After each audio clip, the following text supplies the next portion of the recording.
When Richard Nixon is finally elected in 1968, Graham was euphoric.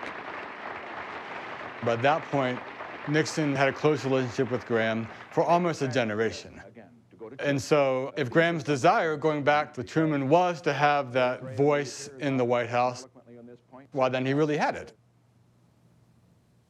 Nixon made it a point that if he didn't talk to Graham regularly, that one of his closest aides would. And when Graham called, his calls went through. Reverend Billy Graham on the line, sir. Hello. Hello. Mr. President? Is this Billy? This is Billy Graham. How are you? I want to tell you that that's by far the best.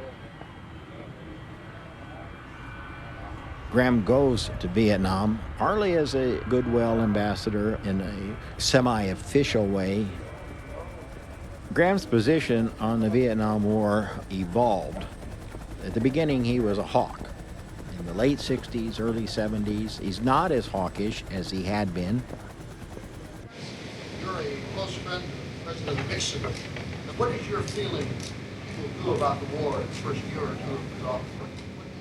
Well, I saw him last Monday night, and the last thing he said to me as I went out the elevator, he said, "Tell those men over there that we're pulling for them and that we're going to try to bring peace as quick as we can."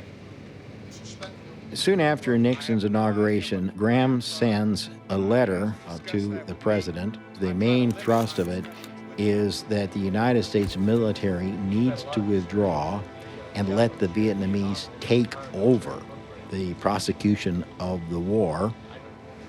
Did President Nixon offer you a position in? I couldn't answer that.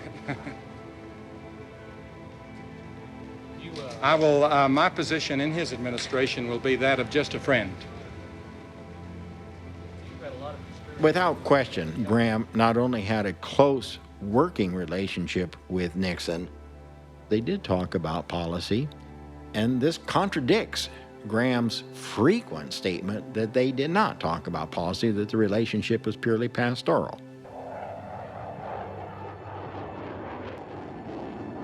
I've got an editorial in the New York Times on Friday, which I wrote this morning. They added Good for you. Yesterday. Good. And I'm putting all the blame of this whole thing on Kennedy.